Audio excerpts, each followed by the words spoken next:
আমি একটা লেখা পড়েছিলাম, লেখাটা ছিল একটা লোক রাতের বেলা সে মোবাইল দেখতেছে, মোবাইলের মধ্যে সে একটু খারাপ দৃশ্য দেখাচ্ছিল। এমন সময় মেয়ে গিয়ে ঘরে ঢুকলো, মেয়ে ঘরে ঢুকে দেখলো বাবা তার মোবাইলের মধ্যে খারাপ দৃশ্য দেখে। আছে কিনা এমন ছেলেরা, এমন আছে কিনা বলেন? এগুলির কারণেই তো জানা, এগুলির কারণেই তো জানা। দৃশ্য দেখছে, মেয়ে দেখে ফেললো। মেয়ে তখন বাবাকে বলল, বাবা তোমার লজ্জা লাগলো না? লজ্জা করে না? একটা শব্দ বলেছে, লজ্জা করে না বাবা, লজ্জা করে না বাবা। মেয়েটা ঘরে চলে গেল। সেই বাবা যন্ত্রণায় ভুগতে আরম্ভ করলো, আরে আমার মেয়ে দেখে ফেললো, আমার মেয়ে কি কথাটা বলেছে, লজ্জা করে না বাবা। মেয়েটা সহ্য করতে পারলো না। সে লোকটা অফিসে চলে গেল, অফিস করতেছে, কিন্তু আর ভালো লাগে না। মেয়েটা কি বলেছে, লজ্জা লাগে না বাবা।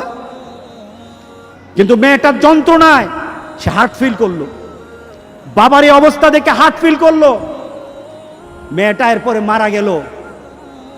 বাবা যখন বাড়িতে ফিরে আসলো, মেয়েটা বাবার মাথাটা নোয়া, লজ্জিত একটা মুখ। এখনই আমার মেয়ের সাথে দেখা হলে আমার কানে বাজতেছে, আমার মেয়ে আমাকে বলেছে লজ্জা লাগে না বাবা।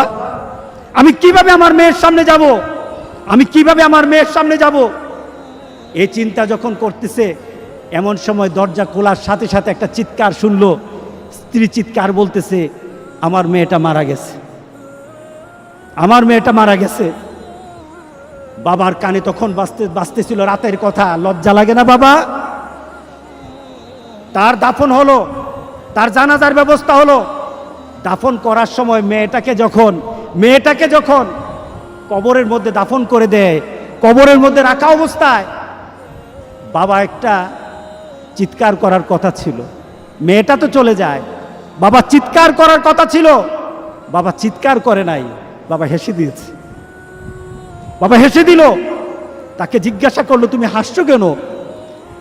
আমার মেয়েটা চলে গেছে, আমার কলিজার টুকরাটা চলে গেছে, কিন্তু আমার জীবনের মধ্যে একটা আঘাত দিয়ে পরিবর্তন করে গেছে।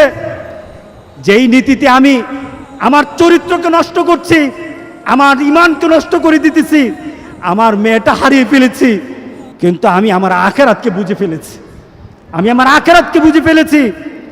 আজকে সমাজের যারা প্রিভেন্টিভ করছেন না, আপনি চিন্তা করছেন আপনার মেয়েটা কিন্তু একদিন আপনার জন্য বিপদ হয়ে যাবে, আপনার জন্য বিপদ হয়ে যাবে। এই মেয়েটা যদি চরিত্রবান হয়, তাহলে আপনার জন্য এটা কাল হাসুরের দিন আপনার জন্য অনেক কিছু পাওয়া হবে।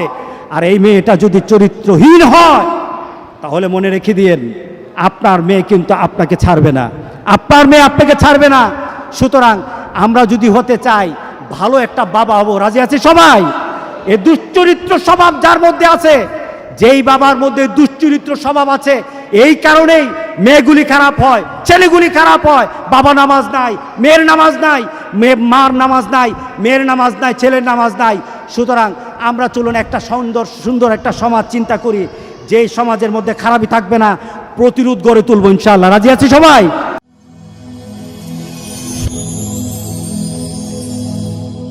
Rose TV 24. Enjoy by listening to the Holy Quran.